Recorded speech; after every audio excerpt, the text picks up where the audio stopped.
Hey, good morning, everyone. It's Edna Keep here live for Free Coaching Friday.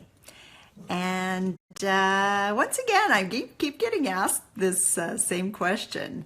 Do you flip houses? You know, that seems to be a standard question as soon as somebody hears that I'm a real estate investor. So I thought we'd talk a little bit more about that today. Oh, and again, if you guys have any questions about this at all while I'm chatting, just please ask away. But basically what we found is the best way to build long-term wealth and passive income is by keeping the properties. So I think what happens is people watch TV all the time. It's standard.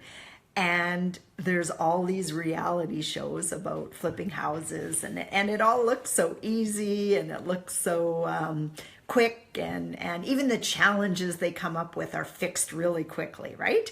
And in reality, it's not the case. I say if you're gonna get into flipping houses, it's like having a second job. So if you're gonna flip, you got a lot of hours ahead of you.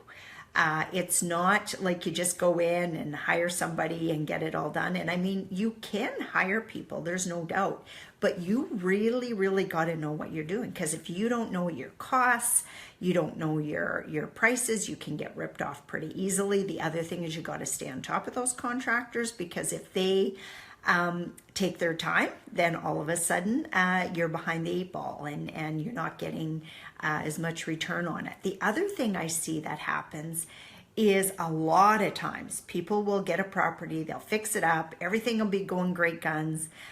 They go to sell it and they can't sell it. I have seen that happen so many times. Personally, I think it's probably a great thing for them, because then they end up with a long-term rental where they get the tenants paying off their mortgage, which is really what I think is a great place to be in real estate, is having your tenants paying off your mortgage. So in that case, what I call that is fix and refinance it. So you fix it, refinance it. In a lot of cases, you get to pull your money out of the deal, so you don't even have any money left in the deal. And that could be even if you're using investor capital, which is nice because investors like to get their money back quickly.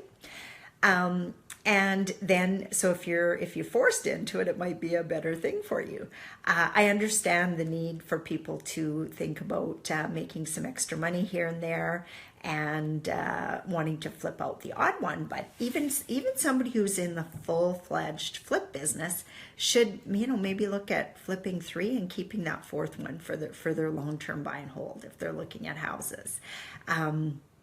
There's definitely a lot of money to be made in that field. But for a lot of people, mostly the people that we deal with, they don't have a lot of time. They already got something that's earning them good money that they love to do, and they're looking to get into real estate to build a long-term wealth. So that's where it comes from. It comes from equity appreciation. It comes from forced appreciation, which is also fixing it up, or re-tenanting, maybe increasing your tenant profile, making your tenant profile better, or just increasing rents, because a lot of landlords, as they own buildings longer, they get lazy, and they don't, and maybe it's not even just get lazy, it's they just determine that I'd rather keep these good tenants at lesser rent than go for market rents. And I think you can do both. I think you can get market rents and keep the good tenants. So that's kind of my concept there. We have mostly long-term buy and holds.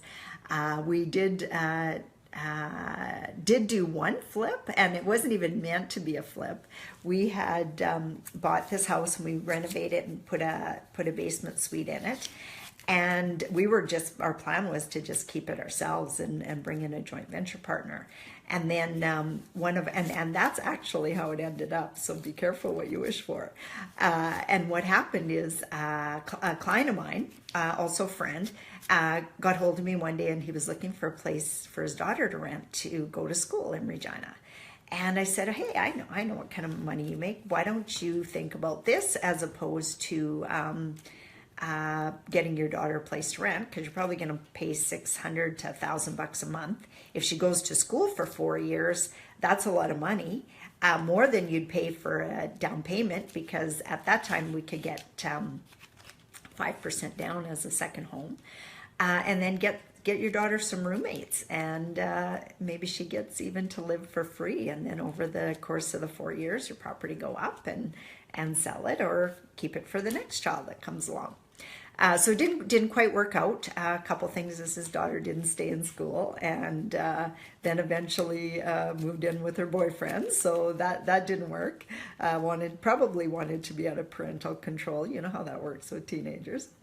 And he didn't want to manage the property by himself. So we ended up with a joint venture in that property, again, with none of our own money. And so, like I said, be careful what you wish for, because sometimes it comes back. So we did end up with ownership in the house. We just now have to manage it for our share. So again, works good. Pay down, which adds up a lot. One of the things that I teach and preach to my students is, 10 years later, one of the biggest things that I feel we've got going for us is we've got $25,000 a month in mortgage pay down alone. To me, that's my guarantee. That's never going away. Do we have to throw some money in every once in a while? Absolutely. But what if it's 20? What if it's 20,000 a month and not 25? Do you think I care? No. That's my long-term plan, totally taken care of. Don't have to worry about that at all. So when you're fixing and flipping, keep that in mind. What can I do to make this into a long-term wealth plan too, as opposed to just making it a job and fix and flip and make some money? And then each time that you do that too, keep in mind that you're paying full tax rate on that, because that's considered income. That's not a capital gain. If you're fixing and flipping, that's not a capital gain. Or I guess another way that I could say that would work out really good, and I've seen many people do this, is, your own home, fix it up, increase the value of it, maybe put in a basement suite, and then move and go do that again. I've seen people do that, and that's a really good way to increase your net worth as well, because your own home is capital gains free, right?